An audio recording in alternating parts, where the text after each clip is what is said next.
জাতকের মধ্যে 15টি অতৃপ্তিকর কথা বলেছেন, অর্থাৎ মানুষ কখনো তৃপ্তি লাভ করে না।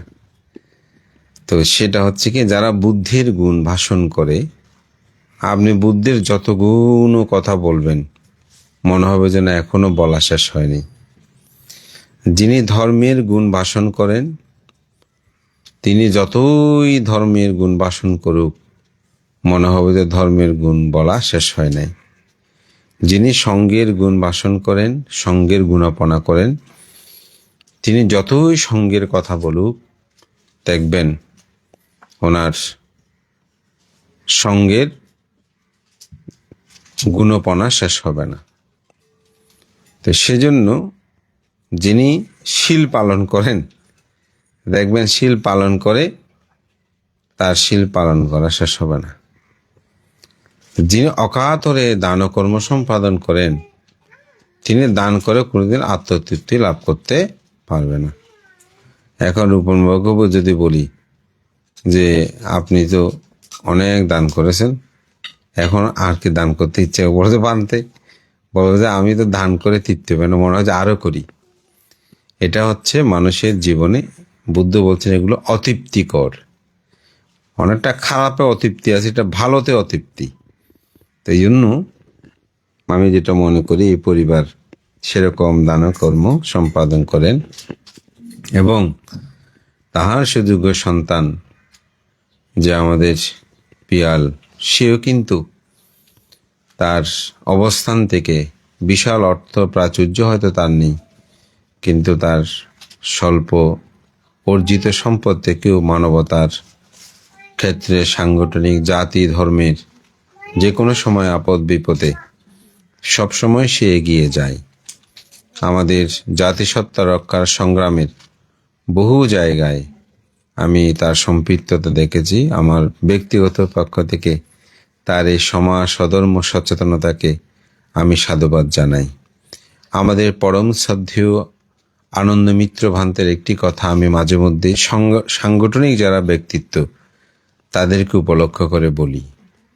সেটা হচ্ছে, ভান্তের কাছে একজন কালেক্টর এসেছিলেন। কালেক্টর মানে তৎকালীন সময় অনেক বড় কর্মকর্তা, ব্রিটিশ পিরিয়ডে। তো ভান্তে জিজ্ঞাসা করছে, কালেক্টর সাহেব আপনাকে দেখি না কেন, আপনি তো বিহারে আসেন না, খুব কম। বলে যে ভান্তে কিভাবে আসবো, আপনি আমাদের মতো যারা শিক্ষিত ওদেরকে আপনি মূর্খ ডাকেন। তো ভান্তে বলছে, আসলে কালেক্টর সাহেব, যারা সমাজের মধ্যে বড় হয়, পিতা মাতা জ্ঞাতি স্বজন সবার সহযোগিতা নিয়ে মানুষ বড় হয়। কেউ যদি বলে যায় আমি আমার মতো করে বড় হয়েছে, এটা ভুল হবে। পৃথিবীতে অন্যের সহযোগিতা ছাড়াই পৃথিবীতে চলাটা সম্ভব নয়। মানুষ অহংকারী হয়ে বলে যে, যেমন আমরা যেদিন মাতৃগর্ভে প্রতিসন্ধি গ্রহণ করলাম সেদিনে তো মা বাবার কাছে ঋণী। মায়ের কাছে যতদিন ছিলাম গর্ভে মায়ের কাছে ঋণী। ভূমিষ্ঠ হওয়ার পরেও তারা আমাদের দেখভাল করেছে, লালন পালন করেছে, বর্ধন করেছে, ঠিক না? নিজে নিজে কি সব পেরেছি? কিন্তু আমরা অহংকার করে বলছি আমি কারো দাঁত ধারি না। এই যে রাস্তা দিয়ে এখন হেঁটে আসলাম, 22 সিঙ্গেল থেকে গাড়ি করে আসলাম না, এই পুরো রাস্তায় অসংখ্য মানুষের দান আছে না? হ্যাঁ, এই যে রাস্তা দিয়ে ঢুকলাম, হাঁটলাম, এখানে অসংখ্য মানুষের দান আছে না? এই যে বিদ্যুৎ, আপনি বিল দিচ্ছেন ঠিক, কিন্তু এখানে সরকার ভর্তুকি দিচ্ছে, তাহলে ভর্তুকি কোথায়? সাধারণ জনগণ থেকে নিচ্ছে না। আপনি কিনে নিচ্ছেন বলতেছেন ঠিক, কিন্তু এখানে সরকার কি করছেন? ভর্তুকি দিচ্ছেন। আমরা তেল কিনতেছি, তেলে সরকার ভর্তুকি দিচ্ছে না, তো সরকার কোথায় থেকে দিচ্ছে? সাধারণ মানুষ থেকে তো দিচ্ছে। এই যে সন্তানার টিকা গ্রহণ করে ফ্রি, এটা বিশ্ব ব্যাংকে অর্থাৎ ইউনেস্কো এই টিকাগুলো আপনাকে দিচ্ছে। কোথায় থেকে দিচ্ছে? আপনি ফ্রি কোথায় থেকে পেয়েছেন? এটা সমগ্র পৃথিবীর মানুষ থেকে এই টাকাগুলো তো সংগ্রহ করে একটা ফান্ড করে, ওখান থেকে বিশ্ব স্বাস্থ্য সংস্থা এটি মানবের কল্যাণে, শিশুদের কল্যাণে এগুলো দান করে। যদি আপনি বিশাল হৃদয় দিয়ে চিন্তা করেন দেখবেন আপনি কখনোই আত্মনির্ভরশীল নয়, আপনি সবসময় পর নির্ভরশীল। আপনি সবসময় দান গ্রহণ করে চলেছেন। দান গ্রহণ যেদিন বন্ধ হবে সেদিন আপনার জীবন থেমে যাবে। বান্ধে কেমন করে? যেমন আমরা কি করি, অক্সিজেন গ্রহণ করি, কার্বন ডাইঅক্সাইড ত্যাগ করি, ঠিক না? তো আমরা যদি অক্সিজেন দান না পায়, অক্সিজেন খেয়ে দে, বৃক্ষ প্রদান করে না, তাহলে অক্সিজেন যদি বৃক্ষ আমাদেরকে না দেয় আমরা কি বেঁচে থাকবো? তাহলে আমার গ্রহণ যখন বন্ধ হবে মরে যাব। এই যে আপনার মানুষ যে মৃত্যুবরণ করে কেন? এই শ্বাস প্রশ্বাস নিতে পারে না বলেই তো।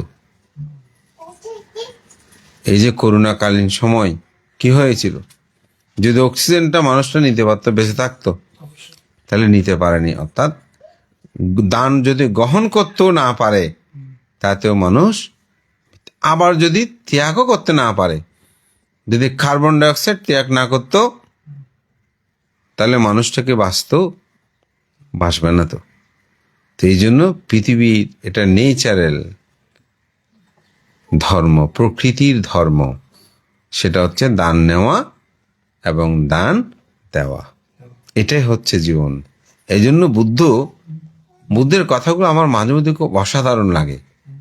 বুদ্ধ বলছেন জগতে বুদ্ধের উৎপত্তি না হলেও জগতে দান থাকে। আমি মাঝে মধ্যে ভাবতাম বুদ্ধ এটা কি বলেন। বুদ্ধ বলছেন জগতে বুদ্ধগণের উৎপত্তি না হলেও শীল থাকবে না, ভাবনা থাকবে না, কিন্তু দান বিদ্যমান থাকবে। এর জন্য দান হচ্ছে পৃথিবীর এটি ধর্মতা, এটা জগতে মানুষকে করতে হতে, যারা করে আনন্দ পায় তারা এই দানকর্মগুলো সম্পাদন করে। তো আমাদের শ্রদ্ধেয় আনন্দে মিত্র ভান্তে যে কথাটা দিয়ে বলছিলাম, তো ভান্তে সেজন্য বলছেন পরের থেকে যিনি প্রাপ্ত জীবন গঠন করার পরে যখন তিনি উচ্চতর ডিগ্রি লাভ করে আপনার মতো কালেক্টর হয়, বড় অর্থবিত্তশালী হয়, ধনসম্পদশালী হয়, নিজের স্ত্রী পুত্র ছাড়া মা বাবা ভাই বোন আত্মীয় স্বজন জ্ঞাতি সমাজ সধর্মের কল্যাণে আসে না, আমি সে মানুষকে শিক্ষিত মূর্খ বলি। আপনি যদি তাদের দলের মধ্যেও থাকেন তাহলে আপনাকে আমি শিক্ষিত মূর্খ বলবো। দেখেন কি সিংহ পুরুষ, একজন মানুষের সামনে বলতেছে যে ভান্তে এই কথা। তা আমি সেজন্য বলছি যে সমাজ সধর্মের কল্যাণেও মানুষকে নিবেদিত হতে হয়। অর্থ বিত্ত প্রাচুর্য এগুলো মানুষের সুখের আসলে মূল বিষয় নয়। আমরা যদি এটাকে মনে করি এটা চলতে পারার মতন থাকলে হয়ে যায়। আমি এটা মাঝে মধ্যে ব্যাখ্যা দিই যে ব্যাখ্যাটা আজকে এটা আমার খেতে ইচ্ছে করছে, এটা খেতে পারলাম, প্রতিদিন খাবো এরকম উন্নত তা না, থাকার মতো একটা দরকার আছে, থাকতে পারলাম। শীত আসছে, একটা ভালো কম্বল বা একটা ভালো জ্যাকেট আমি গায়ে দিতে, শীত নিবারণের মতন সামর্থ্য যদি আমার থাকে, ক্ষুধা নিবারণের মতো সময়, আমি বলি এই জীবনটাই ভালো। বিশাল প্রাচুর্য আছে কিন্তু কিপণে ভরা, শীল নাই, ধর্ম নাই, সমাজ নাই, কিছু নেই। তো এই মানুষগুলো মরার সাথে সাথেই মরে যায়। আর কিছু মানুষ প্রচুর অর্থবিত্ত নাই, কিন্তু যতটুকু আছে এটা নিয়ে সমাজটাকে, নিজেও পরিবারকেও চালায়, সমাজকেও দান করার জন্য সচেষ্ট থাকে। সে মানুষগুলো কিন্তু সমাজে ধর্মে তাদের জীবনটা সুন্দর হয়। তা আমি এই জন্যই বলি আমাদের রূপন বাবু এই পরিবারটাকে তিনি সেভাবেই ঘরে তুলেছেন। আমি যতটুকু জানি তার বিশাল প্রাচুর্যের ভরপুরতায় আছে তা নয়, তবে তিনি যা অর্জন করেন সেগুলোকে হিসাব করে তার পরিবারকেও তিনি রক্ষা করে সমাজ সধর্মের কল্যাণে তিনিও নিবেদিত হয়ে জীবনটাকে অতিবাহিত করে। তা আমি মনে করি এটা অবশ্যই আমাদের প্রয়োজন এবং এটা আমাদের চিন্তা করা দরকার। সমাজ সধর্মের কল্যাণে নিবেদিত হওয়া এই মানুষগুলো আমি মনে করি সমাজের মধ্যেও তাদের একটা অবস্থান সৃষ্টি হয়। তো তিনি যে এই পরিবারে এখানে সঙ্গদান করেন প্রতি বছরই ওনার গ্রামের বাড়িতে আমাদের প্রায় শতাধিক ভিক্ষু সংঘের উপস্থিতিতে প্রতি বছর তিনি পুণ্যকর্ম সম্পাদন করেন। তো আজকে বেশ করে ওনাদের নাতি ত্রিদেবী না ত্রিবেণীর আজকে তার জন্মদিনকে উপলক্ষ করে অনেকটা আজকের এই পুণ্যময় আয়োজন, এবং আমাকে সহ সঙ্গকে আহ্বান করে আজকে দানাদি পুণ্যকর্ম সম্পাদন করছেন। তো মানব জন্ম এটা অতীব দুর্লভ। বুদ্ধ বলেছেন, কিচ্ছু মানুষ পাঠি লাভ, কিচ্ছং মাচ্ছানা জীবিতাং, কিচ্ছং সাধ্যাম্মা সাবানাং, কিচ্ছু বুদ্ধানাং উৎপাদ। একটা জীবন যদি আমরা পর্যালোচনা করি, পৃথিবীতে যত প্রাণী আছে সমগ্র প্রাণী মানুষের কাছে পরাস্ত হয়েছে।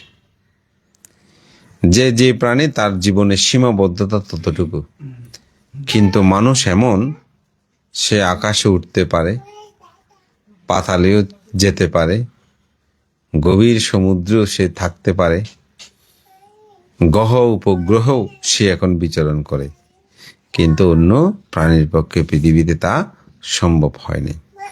পাখি আকাশে উড়ে, কিন্তু পাখি চাঁদে যেতে পারে, মঙ্গল গ্রহে যেতে পারছে, কিন্তু মানুষ তা পারে, অথচ মানুষ উড়ে না, ঠিক না? পাতালে কি গর্তে অনেক প্রাণী থাকে, কিন্তু সে গর্ত করে কি একদম পাতালে সেখানে যেতে পারে? পারে না। মানুষ পারে না, কারণ মানব জন্মটা যে দুর্লভ। সে পাপ পুণ্য উপলব্ধি করতে পারে, পাপ পুণ্য উপলব্ধি করে জীবনটাকে সেভাবে পারে, কিন্তু আরেকজন প্রাণীর পক্ষে সেটা সম্ভব নয়। এই কারণেই যদি আমরা লৌকিকভাবেও চিন্তা করি, তাহলে আমাদের মানব জন্মটা দুর্লভত্ব উপলব্ধি করা যায়। এই মানব জন্মে মানুষ পুণ্য করে স্বর্গে যায়, পাপ করে নরকে যায়, নির্বাণটাকে উপলব্ধি করতে পারে, অন্য প্রাণীর পক্ষে তা সম্ভব নয়। এবং মানুষ লোকৌতি চিন্তা করতে পারে, কিন্তু একটি প্রাণীর পক্ষে সে লোকৌতি চিন্তা করতে পারে না। কুকুর যতই ভোগ সম্পদ লাভ করুক, কুকুরেই থাকে, কিন্তু মানুষ তার মনুষ্যত্ব বিকাশের মাধ্যমে তার জীবনকে সুন্দর করতে পারে। মানব জন্মে নির্বাণ সাক্ষাৎ করা যায়, দুঃখ থেকে চিরমুক্তি লাভ করা যায়। মানব জন্মে মানুষ জন্মান্তরকে রোধ করা যায়। এই জন্যই মানব জন্ম লাভ করাটা দুর্লভ। কিচ্ছাং মাচ্ছানা জীবিতাং। আবার এই মানব জন্ম অতিবাহিত করাটাও কঠিন, এত সহজ নয়। এখানে ঘাত প্রতিঘাত, অনেক উত্থান পতন আমাদের এই জীবন। তবে সবসময় একটা কথা মনে রাখবেন, যত কিছু আসুক সব কিছুই হচ্ছে পরিবর্তনশীল। আপনি সুখ আছে সেটাও পরিবর্তন, দুঃখ যেটা আছে সেটাও পরিবর্তন। ঠিক এই সময়ে আপনাকে শুধু একটু স্থির থাকতে হবে। এখন টাকা নাই, মন খারাপ করা কিছু না, টাকা আসবে, টাকার জন্য আমাকে পরিশ্রম করতে হবে। একবার দেখবেন টাকা এসেছে, আমার অনেক টাকা, অহংকার বৃত্তেও টাকা পয়সার অহংকার কমে, এগুলো একদিন চলে যাবে। চলে গেলে কি করব, তার জন্য প্রস্তুতি থাকতে হবে। এটা হচ্ছে জগতের জ্ঞানী প্রজ্ঞাবান মানুষের ধর্মতা। আমি তো আগে খুব সুন্দর ছিলাম, এখন সুন্দর নাই কেন ভাবলে দেখবে আপনার খারাপ লাগবে। আয়নার সামনে গেলে মন খারাপ হয়ে যাবে।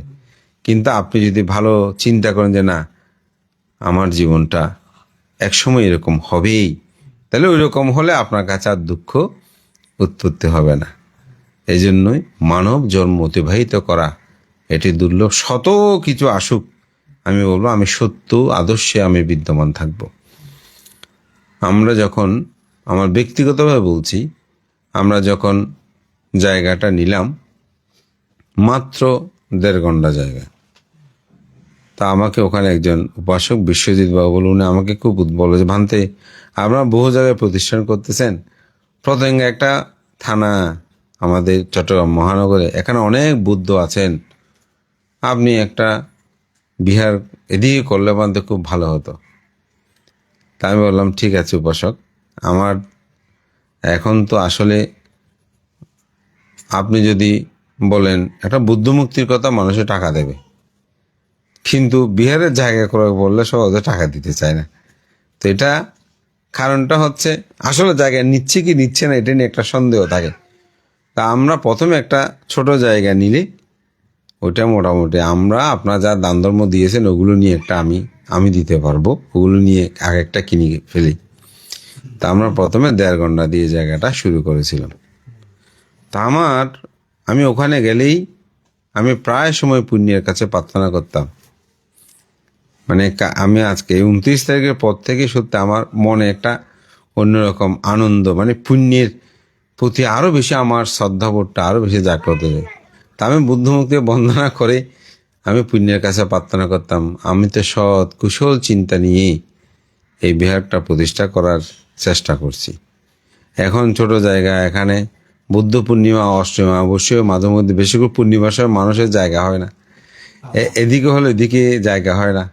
এখন ভিক্ষু সঙ্গ থাকতে জায়গাটা যদি কোনো ক্রমে আশেপাশে জায়গা আছে যদি একটু বৃদ্ধি করতে পারি বেশি ভালো। তো পুণ্যের কাছে আমি প্রায় সময় প্রার্থনা করতাম, ত্রিরত্ন বন্দনা করে ওখানে গিয়ে বুদ্ধ প্রতিবিম্বের দিকে দেখিয়ে তাকিয়ে আমি প্রার্থনা করতাম।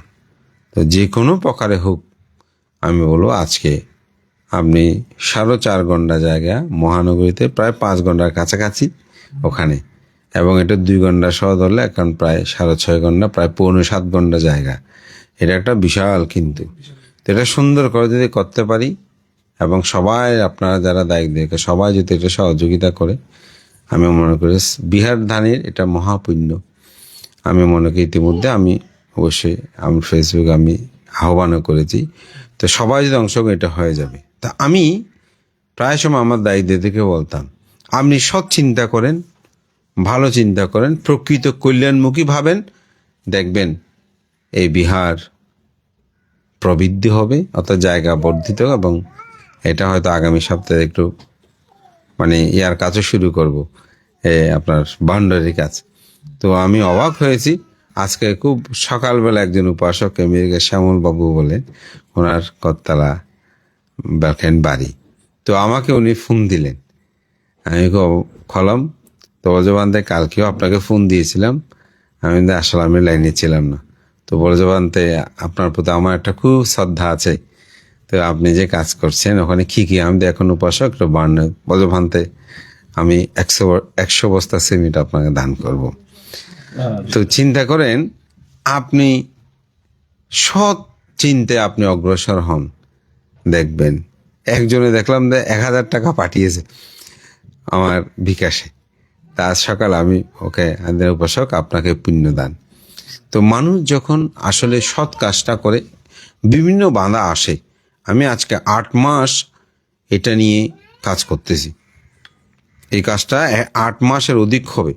বিভিন্ন কাগজপত্রের বিভিন্ন জটিলতা, এগুলোর জন্য আমাকে যেভাবে বিভিন্ন জনের সহযোগিতা করেছে এগুলো বর্ণনা অতীত।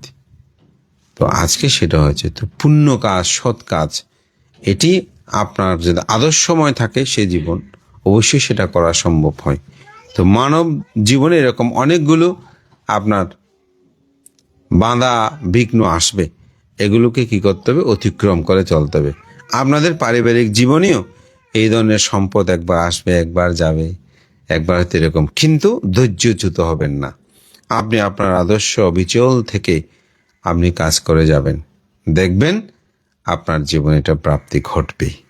তাই জন্য মানব জন্মটাকে রক্ষা করতে হলে পঞ্চশীল পালন করবেন, সকাল সন্ধ্যা দুবেলা বন্দনা করবেন, পরিবারের আদর্শ শিক্ষাটা দেবেন, দেখবেন অর্থ বৃত্ত প্রাচুর্য এগুলো কোনো অভাব মানুষের জীবনে হবে না।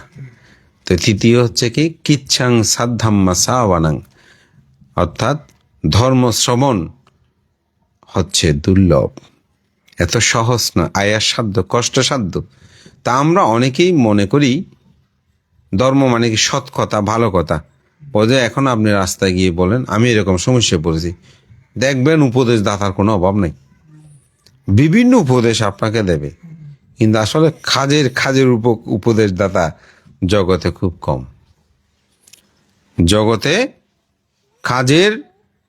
কাজের উপদেশ দাতা খুব কম। সোশ্যাল মিডিয়ায় সেদিন কালকে বোধহয় একটু একটা জিনিস শুনলাম, খুব ভালো লেগেছে যে হংকংয়ে একজন বিখ্যাত লেখক, উনি নামটাও বলেছে, জিংমিং বিং, যেগুলো মনে থাকে না নাম। তো সেই ছাত্র হিসেবে ভালো ছিল না, তো তার শিক্ষক তাকে সবসময় বলতো, তুমি খুব ভালো একজন প্রতিভাবান, তুমি মানুষ হবে, অনেক বড় মানুষ হবে, এরকম করে তাকে উৎসাহিত করত। তো এক সময় তিনি সাংবাদিকতার চাকরি নেই, তো এক চোর চুরি করেছে, তো তার চুরি হয়েছে যে একটা রিপোর্ট করতে হয় না, ওখানে রিপোর্ট করেছে। তো রিপোর্টে শেষ দিকে উনি একটা মন্তব্য লিখে দিয়েছেন। কে? ওই রিপোর্টার, সাংবাদিক। ওই ছেলেটা শিক্ষকের, যিনি ভবিষ্যৎবাণী করেছিল যে আমার শিক্ষা জীবনের অভিজ্ঞতা থেকে বলছি, এই ছেলেটা একদিন অনেক বড় একজন মানুষ হবে। তো সেই চাকরি করলো, চাকরিতে ঢুকেছে। তো চাকরিতে ঢুকার পর সেই সাংবাদিকতার চাকরিতে ঢুকেছে, মানে চাকরি নিয়েছে। তো সেখানে চোর নিয়ে একটা রিপোর্ট করতে গিয়ে দেখছে যে এত কৌশল করে এই চুরি করেছে, এই চোর যদি ভালো কাজে এই কৌশলটা প্রয়োগ করত, তাহলে কিন্তু সে জীবনে মহা উন্নতি সাধন করতে পারত। এখন এই নিউজটা এই চোরটা দেখেছে, দেখার পরে 20 বছর পর, এই 20 বছরে তো ওই লেখক, ওই সাংবাদিক হংকংয়ের একজন 1 নাম্বার লেখক হয়ে গেছেন, আন্তর্জাতিক পরিচিত লেখক হয়েছেন। হংকংয়ে তো সেরাই। তো 20 বছর পরে ওই যে চোর ছিল, সেই মিলিয়ন মিলিয়ন ডলারের মালিক, এবং সেই তার অর্জনগুলো সৎ উপায়ে অর্জিত। তো সেই 20 বছর পরে তার সাথে যখন দেখা হয়, উনিও বিখ্যাত লেখক, উনিও মিলেনিয়াম হয়ে গেছে। তো করমর্দনে ওনার সাথে কথা বলছে, আপনি আমার জীবনটাকে পরিবর্তন করেছেন। আপনি 20 বছর আগে, 20 বছর পরে দেখা, 20 বছর আগে আপনি একটা চোরকে নিয়ে একটা রিপোর্ট করেছিলেন যে এই চোর যে কৌশলে চুরি করেছে, যদি সেই কৌশলটা ভালো কাজে লাগাতো, তাহলে তার জীবনের অনেক উন্নতি হতো। বলছে আমি সেটা ভালো কাজে লাগিয়েছি, আমার জীবন আজকে, এগুলো আমার সৎ জীবনে অর্জিত সম্পদ। অর্থাৎ ভালো উপদেশ আমরা এমনি বলি, কিন্তু ভালো উপদেশ কিন্তু এত সহজ নয়, এটাও অনেক কি কঠিন। এই জন্য ধর্ম শ্রবণ এটা এত সহজ নয়। অনেক মানুষের জীবন দেখবেন পরিবর্তন এসেছে ভালো একটি শব্দ। এই জন্য আপনি মানুষকে ভালো কথাটা বলবেন, ভালো উপদেশটা দেবেন, ভালো কাজটা আপনি করবেন। কিচ্ছং বুদ্ধানাং উৎপাদ, জগতে বুদ্ধের উৎপত্তি এটা দুর্লভ। কেন? কারণ বুদ্ধের আবির্ভাব না হলে জগতে, ওই বললাম প্রথমে, দান থাকতে পারে, কিন্তু শীলময় জীবনযাপনের মাধ্যমে দুঃখ থেকে চিরমুক্তির যে পথ, নির্বাণ, এটি লাভ করা সম্ভব নয়। তাই মানব জন্মের সাথে আমাদের জীবন অতিবাহিত করা, ধর্ম শ্রবণ এবং বুদ্ধির আবির্ভাব, এগুলোকে যদি আমরা উপলব্ধি করতে পারি, আমাদের জীবন সার্থক। তো আজকে যার জন্মদিনকে উপলক্ষ করে হয়তো আয়োজন, আমি বলবো সে হয়তো এগুলো বুঝে না, কিন্তু সে যখন আস্তে আস্তে বড় হবে, তার মধ্যে যখন এই ধর্মজ্ঞানগুলো সৃষ্টি হবে, পরিবারের মধ্যে সে সচেতনতা আসবে, আমি মনে করি সেটাই। ধরেন আজকে পিএলের কোটি কোটি টাকা আছে, কিন্তু বাবা কি মা কি চিনে না, খুশি হবেন না? এটা কোনো মা বাবা খুশি হবে না। তার বিশাল অর্থবিত্ত নাই, কিন্তু সে মা বাবাকে সম্মান করে, শ্রদ্ধা করে, গৌরব করে, এটা আপনি টাকা দিয়ে পাবেন না। এই জন্যই আমি মনে করি মানুষের জীবন, তো পিয়াল আমাকে মাঝে মধ্যে বলে, ভান্তে আমি বিশাল তো অর্থবিত্ত না, তুমি যেটা আছো ওটা প্রচেষ্টা চালিয়ে যাও। সে এখন একটা ব্যাংকে চাকরি করে, আমি মনে করি হয়তো তার যদি লক্ষ্য থাকে, আদর্শ থাকে, সে একসময় অনেক বড় হতে পারে। তবে সেজন্য সৎ জীবনযাপনটাকে আমি সবচেয়ে বেশি প্রাধান্য দিই। আমার কাছে যে কেউ গেলে আমি হিত উপদেশে এই শিক্ষাটাই দিই, তুমি আদর্শম হয়ে চলো, তবে অলসতা করবে না, তুমি এগিয়ে যাও, পরিশ্রম করো, দেখবে একটা সময় তুমি তোমার জীবনকে পূর্ণতা দিতে পারবে। বুদ্ধের জন্য বলে বীর্যবান হও, ধীরবান হও, তুমি অবশ্যই তোমার জীবনকে সফল করতে পারবে। তো আমি মনে করি এই পরিবার আমাদের উপাসক, আমার পরম জ্ঞাতি রূপনবাবু, তিনি ভিক্ষু সংঘদের প্রতি অত্যন্ত শ্রদ্ধাশীল। আমার মস্তের বড় অনুষ্ঠানেও তিনি একেবারে বিশাল লিফলেট সহ আকারে ছাপিয়ে আমাকে শ্রদ্ধা, সম্মান, অভিনন্দন জানিয়েছেন। পিয়ালো তো সর্বোত্তক সর্বদিকে সহযোগিতা করেছেন। আমার স্মৃতিপটে সেগুলো খুব বিদ্যমান। তা আমি কৃতজ্ঞতা চিত্তে আজকে পুণ্যদান করি তাদের এই সর্বোত্তক সহযোগিতা এবং সে নান্দনিক এই অনুষ্ঠান। হয়তো আমার জীবনে এইরকম হয়তো পুণ্যকর্ম আয়োজন করা সম্ভব হবে না, শক্তি সামর্থ্য থাকলে হবে না, কারণ জায়গাটা আগের মতন নাই। সেই জন্য পুণ্যকর্ম যখনই চেতন উৎপন্ন হয় তখনই সম্পাদন করাটা উচিত। স্মৃতির পথে এটা আমাদের কাছে হয়তো দীপ্তমান থাকবে। তো পুণ্যের কাছে প্রার্থনা করি আমাদের উপাসক রূপমবাবু নিয়ে যেন দীর্ঘায়ু লাভ করে, এবং আমার মাসি, আমার পরম কল্যাণ মিত্র, ওনারাও যেন সবাই দীর্ঘায়ু হয়, এবং আমাদের পিয়াল, তারপরে ছোট ভাইটার নাম কি ভুলে গেলাম, চয়ন, তারা সবাই যেন নিরোগ। আজকে যারা আমাদের উপাসক উপস্থিত হয়েছেন সবার উত্তর শ্রীবৃদ্ধি কামনা করে পুণ্যদান করি। সবাই সুস্থ থাকেন, ভালোবাসেন, পারিবারিক এই সেতু বন্ধনগুলোকে ধরে রাখবেন, ধর্মময় জীবনযাপন নিজের প্রতিবাহিত করবেন, এই প্রত্যয় ব্যক্ত করে সবার উত্তর শ্রীবৃদ্ধি কামনা করে আশীর্বাদ পুণ্যদান করছি।